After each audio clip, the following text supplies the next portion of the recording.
Assalamualaikum warahmatullahi wabarakatuh. Hai halo semuanya. Saya Sally dengan NPM 102222037.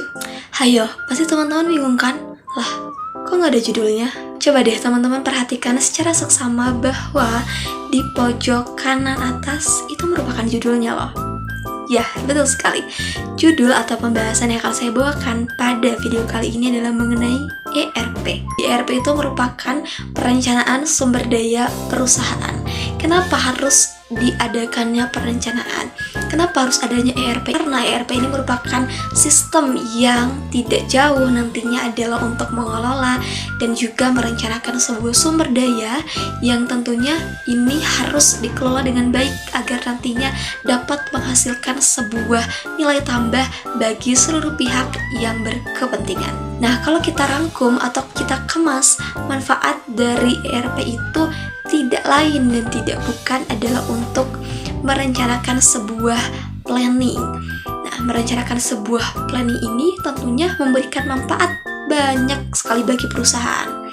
Tentunya nantinya agar informasi yang dikemas jauh lebih handal dan juga nantinya sehingga memudahkan pengambilan keputusan yang tepat. Ketika perusahaan menggunakan ERP, nantinya akan mempercepat waktu pemrosesan data dan juga mengurangi biaya operasional. Selain itu juga sistem ini mendukung dalam halnya pengembangan global seperti e-commerce tentunya. Ada 5 tahapan evolusi dalam ERP. Yang pertama adalah MRP atau Material Requirement Planning, yakni adalah merencanakan seberapa banyak nih barang yang dibutuhkan untuk proses produksi. Kedua ada Closed Loop MRP. Ini adalah MRP yang tadi yang tentunya diperbaharui secara terus-menerus sehingga dapat menghasilkan sebuah informasi yang aktual. Ini adalah tahapan MRP yang kedua, yakni tahapan yang tidak sekedar merencanakannya saja. Tentunya ada yang namanya memperhitungkan kapasitas produksi dan juga kebutuhan keuangan. 4.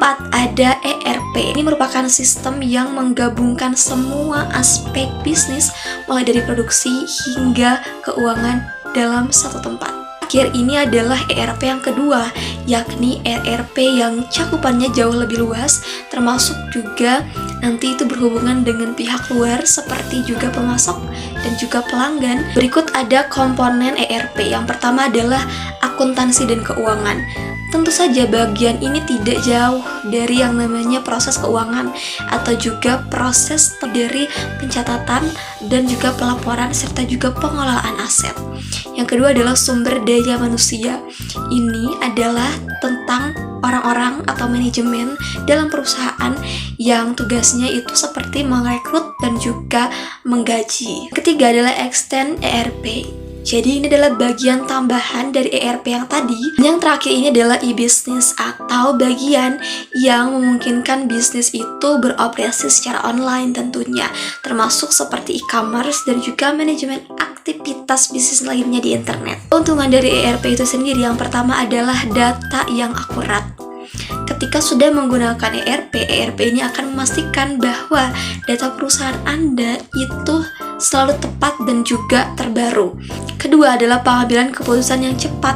Karena tadi adanya data atau informasi yang cepat, maka akan menghasilkan sebuah keputusan yang lebih cepat karena kita nggak bingung lagi nih datanya di mana, nggak perlu lagi cari data yang kita perlukan, jadi seperti itu. Ketiga adalah biaya operasi yang lebih rendah. Keempat adalah kepatuhan hukum. Dan yang kelima adalah operasi bisnis yang lancar. Terlepas dari itu, ERP juga memiliki kelemahan. Kelemahan yang pertama adalah kostimasi terbatas. Jadi, kita ini tidak bisa seenaknya custom apa yang kita mau. Karena ERP ini sudah ditentukan nih.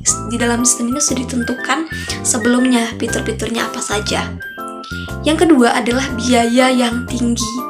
Tentunya dengan kecanggihan teknologi yang disediakan, tentunya pengimplementasian ERP ini bisa dikatakan mahal. Ketiga adalah kesulitan beradaptasi. Tidak sedikit karyawan yang mengeluh kesulitan dengan sistem yang mereka gunakan dalam ERP ini karena tentunya ada sebuah perubahan ya dari proses kerja mereka yang lama ke proses kerja menggunakan ERP ini. 4 adalah kompleksitas yang berlebihan. Ini berhubungan dengan poin yang sebelumnya, adanya sebuah adaptasi, sebuah perubahan yang bisa dikatakan oleh mereka ini sulit. Jadi ini hanya terjadi bagi beberapa orang saja. 5 adalah resiko keamanan. Tidak bosan-bosannya kalau saya membahas mengenai teknologi, pasti saja kelemahan itu ada di sebuah perangkat mengenai keamanan, risiko keamanan. Karena tentunya dengan semua data perusahaan yang disimpan dan juga disimpan itu dalam suatu sistem, ini tuh risiko keamanan itu sangat rentan sekali. Terutama jika sistem tersebut tidak dijamin dengan keamanan yang baik. Ada 3 pengimplementasian dalam ERP. Pertama adalah the big bang. Strategi penerapannya itu dilakukan seluruh, otomatis semua penerapan di ERP ini diterapkan secara bersamaan di seluruh perusahaan. Memang ini tuh terkesan akan membuat pekerjaan kita jauh lebih cepat karena dilakukan secara menyeluruh. Risiko besar karena tentunya kayak semuanya langsung hop gitu. Nantinya akan shock gitu perangkatnya. Kedua adalah small bang. Saja itu adalah small bang. Jadi prosesnya itu dilakukan secara salah satu bagian terkecil dari departemen tersebut didahulukan nih sebelum diperluas ke bagian yang lain. Memang ini beresiko kecil karena hanya bertahap gitu. Tapi juga memungkinkan banyak waktu yang harus kita keluarkan. Ini adalah step by step. Ini tuh jauh lebih lambat sekali karena dilakukannya itu secara tahap-tahap yang sangat kecil, teman-teman. Jadi ini itu sangat memberikan waktu memang bagi perusahaan untuk menyesuaikan diri tentunya, tetapi juga memerlukan waktu juga yang lebih lama dari penerapan yang penuh. Ada kendala dalam menggunakan ERP. Kendala yang pertama adalah teknis. Tentunya ini berkaitan dengan sebuah teknologi. Contohnya apabila kita mengalami kegagalan sistem atau juga sistemnya tidak berfungsi dengan baik. Kedua adalah budaya. Kendala ini akan muncul apabila karyawan sulit beradaptasi. Ketiga adalah politik. Teman-teman, terkadang juga resistensi perubahan datang dari tingkat manajemen yang jauh lebih tinggi atau juga perbedaan kepentingan antar departemen. Dari kendala tadi tentunya akan menghasilkan sebuah kegagalan.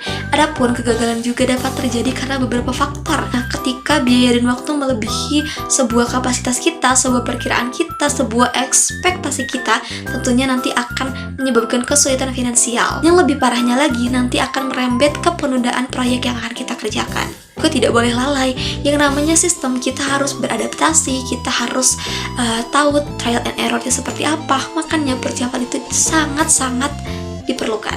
Yang terakhir adalah ketidaksesuaian strategi. Jadi sistemnya itu tidak berjalan dengan strategi bisnis. Kegagalan tadi kita dapat belajar nih agar tidak terjadi kegagalan yang kedua kalinya. Cara kalau kita ingin memilih sistem ERP, yang pertama adalah kita melakukan pemilihan software yang baik. Pemilihan software ERP yang baik itu seperti apa? Dulu nih, apa sih kebutuhan perusahaan kita? Kita identifikasi dulu nih sebelum pilih software. Kita nantinya dapat membandingkan nih seperti fiturnya, biayanya juga, dan analisis sumber daya manusia.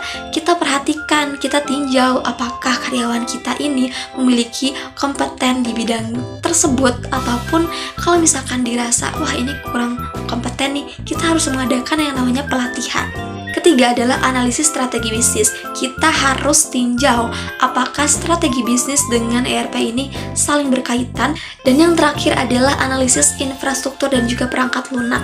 Kita lihat, kita pastikan infrastruktur IT dan juga perangkat lunak yang perusahaan miliki itu kompatibel tidak dengan sistem ERP yang akan diimplementasikan. Nah, mungkin teman-teman itu saja yang dapat saya sampaikan.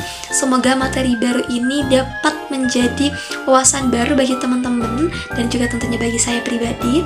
Terima kasih atas segala atensinya. Saya Sally pamit. Wassalamualaikum warahmatullahi wabarakatuh. Bye.